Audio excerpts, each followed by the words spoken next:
नमस्कार, स्टॉक फटाफट में आपका स्वागत है। आपके साथ मैं हूं अभिषेक सतवर्तम। बाजार में आज है वीकली एक्सपायरी और एक्सपायरी से पहले बाजार की चाल थोड़ी सी नर्वस हो रही है। अब हम देख रहे हैं इस वक्त निफ्टी 100 अंक गिरकर 17,000 के स्तर को बचाने की पुरजोर कोशिश कर रहा है। इंट्राडे में 17,000 के नीचे भी गया था। आज बाजार का सबसे ज्यादा चढ़ने वाला शेयर भी आईटी का है और सबसे ज्यादा गिरने वाला शेयर भी आईटी का है। निफ्टी की अगर हम 50 शेयरों की बात करें तो आज बाजार में आपको गाइड करने के लिए, आपकी ट्रेड्स की रणनीति बनाने के लिए हमारे साथ जुड़ गए हैं रेलिगेयर ब्रोकिंग के अजीत मिश्रा। अजीत, बहुत शुक्रिया आपका समय देने के लिए। स्वागत है आपके टीनो स्वदेश पर। सबसे पहले आपसे निफ्टी के लेवल से एक बार जानने की कोशिश करेंगे, क्योंकि देखिए अब 2 घंटे के आसपास का ट्रेड बच गया है अजीत। लेकिन अच्छी चीज यह है कि 17,000 के नीचे ब्रीफली निफ्टी गया तो था, लेकिन उस लेवल को होल्ड करने की कहीं कहीं कोशिश भी कर रहा है।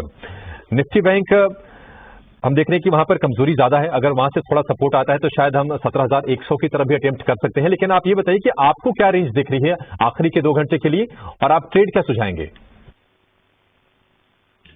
गुड आफ्टरनून अभिषेक। तो अभिषेक, बिल्कुल सही कहा आपने कि कहीं ना कहीं मार्केट देखिए कोशिश कर रहा है 17,000 को होल्ड करने की, बट जिस तरीके से अभी तक सिचुएशन पैन आउट हुई है, अभी तक तो यही दिख रहा है कि 17,000 के बीच में कहीं ना कहीं हम क्लोज करना चाहिए। बारिंग ये बैंकिंग जो कि अभी तक सेवियर बना हुआ था, जिसने मार्केट के डैमेज को कैप कर रखा था, और पिछले करीब 3 दिन का अगर आप मार्केट के लोज को भी देखेंगे तो 900-950 लेवल को डिफेंड करने की कोशिश कर रहा है। तो बैंकिंग में अगर ये गिरावट बढ़ती है सेकेंड हाफ में, तो वो शायद थोड़ा सा मेरे हिसाब से मार्केट का मूड खराब कर सकता है। करीब करीब आप 16,900 पे जाके टेस्ट करते हुए देख सकते हैं। तो एज ऑफ नाउ कुछ क्लियर इंडिकेशन नहीं है अभिषेक कि किस तरीके से मार्केट में अभी सिचुएशन पैन आउट होने वाली है इंट्राडे के पर्सपेक्टिव से अगर मैं बात करूं तो। बट पोजिशनली यस, अभी तक बायर नेगेटिव साइड पे है, वो बना रहेगा जब तक कि हम डिसाइसिवली रिक्लेम नहीं करते 17,400 के लेवल को। और नीचे पे 16,900, 16,800 ये क्रिटिकल सपोर्ट एरिया की तरह करेंगे आने वाले दिनों में। ठीक है, 16,900, 16,800 पर निफ्टी को नियर टर्म वाला सपोर्ट है। आपके लिए पूरी रणनीति अजीत ने बता दी है। लेकिन चलिए कुछ ऐसे शेयरों की चर्चा करेंगी जो आज खबरों के चलते आज फोकस में है। शुरुआत कर लेते हैं एलएनटी के साथ। इनको आज फिर से 1,000 करोड़ से लेकर 2,500 करोड़ के रेंज वाला ऑर्डर मिला है। कल भी खबर आई थी या परसों खबर आई थी कि इसी रेंज में ऑर्डर मिला था। लेकिन शेयर हम देख रहे हैं कि प्रेशर में है। 1,875 रुपए के आसपास का भाव आपको अपनी स्क्रीन पर दिखेगा।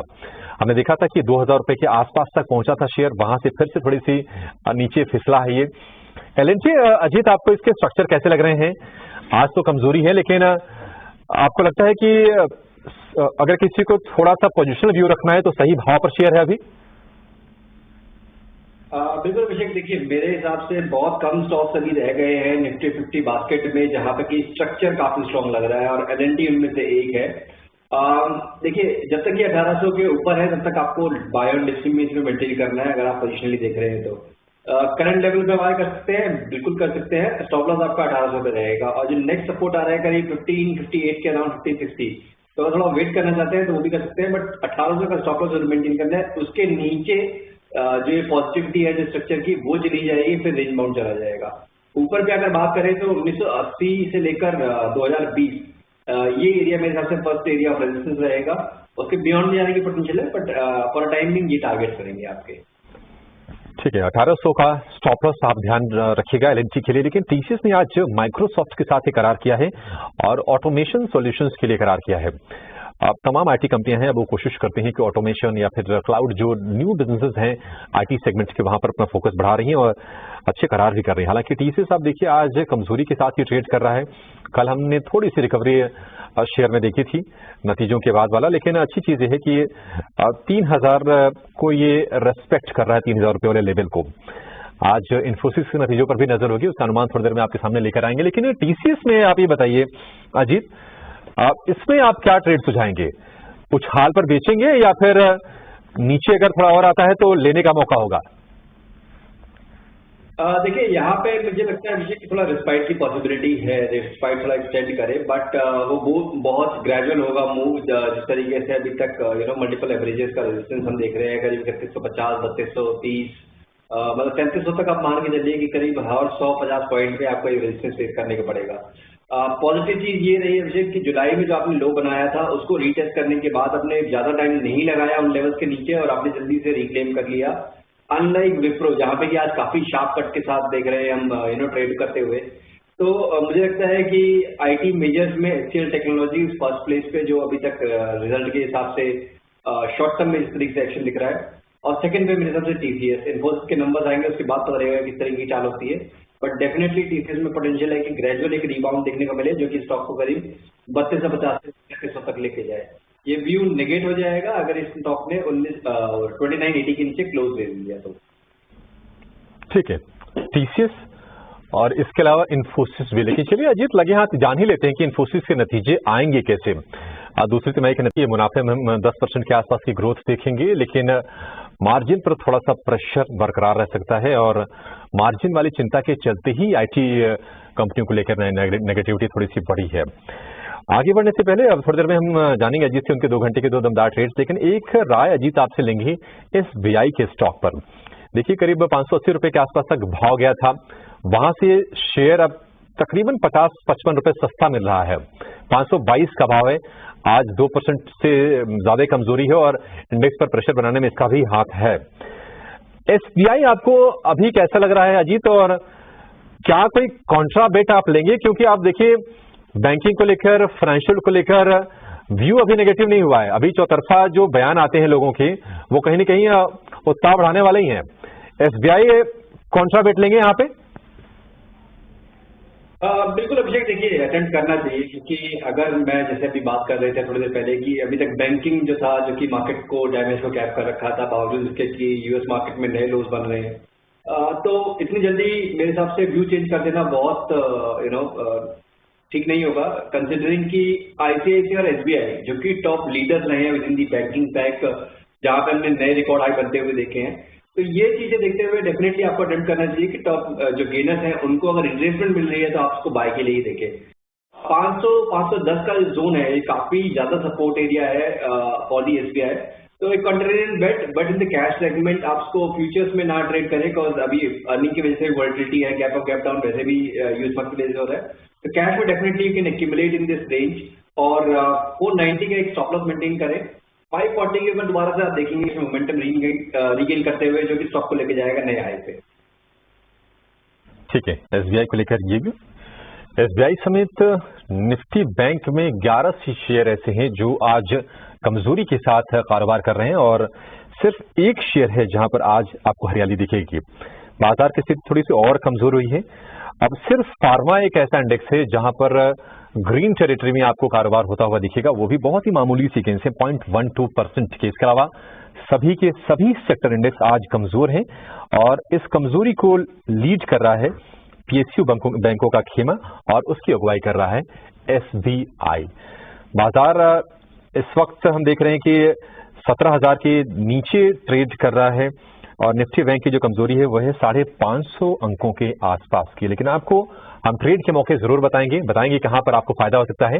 लेकर आएंगे 2 घंटे के 2 दमदार ट्रेड्स।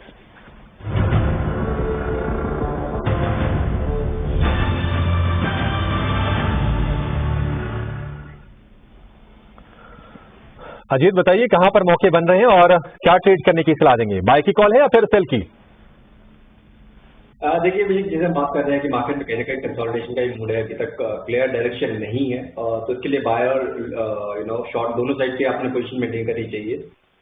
स्ट्रेंथ कहाँ दिख रही है? स्ट्रेंथ मुझे ग्रेसिव में दिख रही है। स्टॉक में एक मार्जिनल रिट्रेसमेंट हुआ है, अनलाइक जो दूसरे सीमेंट काउंटर है जहाँ पे कि काफी ज्यादा वोलेटिलिटी है, या फिर कहते हैं प्रॉफिट टेकिंग का फेज चल रहा है।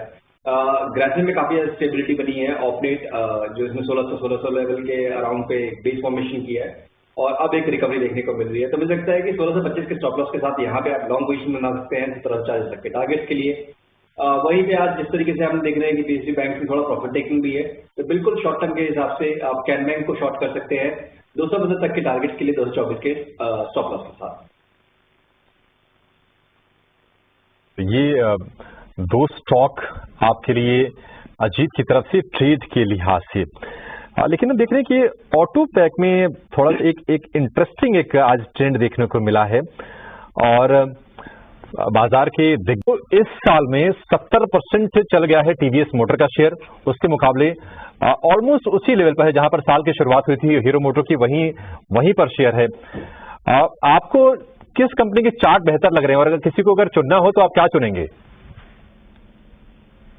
अभिषेक देखिए, जैसे हम बात कर रहे थे थोड़ी देर पहले बैंकिंग के लिए कि कौन से स्टॉक्स हैं जो बैंकिंग स्पेस में जिन्होंने रिकॉर्ड हाई बनाया ऑफ लेट और कहाँ पे अभी तक अंडर परफॉर्मेंस चल रही है।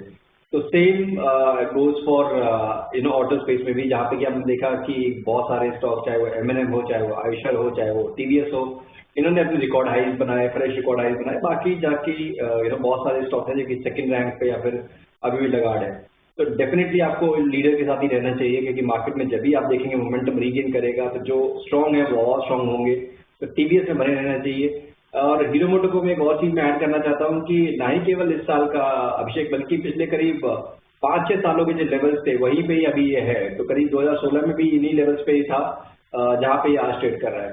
तो काफी लंबे टाइम से अंडर परफॉर्मेंस है। जब तक कि एक स्ट्रांग कुछ ट्रिगर नहीं दिखता है इसमें रिकवरी का, तब तक मेरे हिसाब से इसको अवॉइड करना चाहिए और प्रेफरेंस TVS को देनी चाहिए।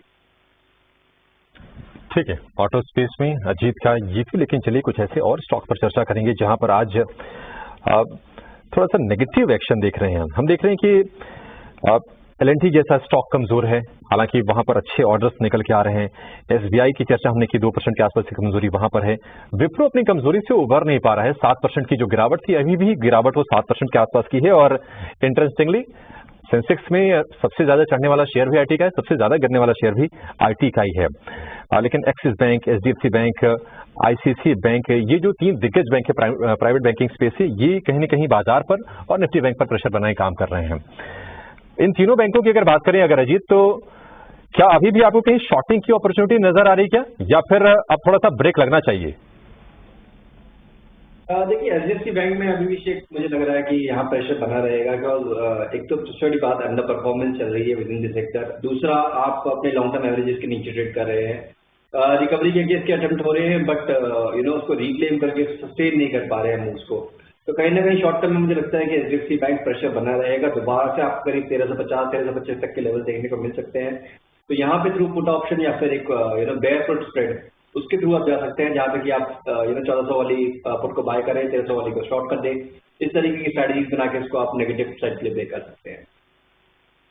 HDFC बैंक में ऑप्शंस के थ्रू आप रणनीति बना सकते हैं, 1400 वाली पुट आप खरीद सकते हैं, 1300 वाली आप बेच के आप चल सकते हैं। तो ये स्ट्रेटजी ऑप्शन के थ्रू HDFC बैंक में। लेकिन आपको लंबी अवधि के लिए कहां पर दाव लगाना है, कौन सा शेयर आपके पोर्टफोलियो का ही है? अजीत, आपका शुक्रिया करना चाहेंगे बाजार पर बातचीत करने के लिए और 2 घंटे की 2 दमदार ट्रेड्स भी सुझाने के लिए।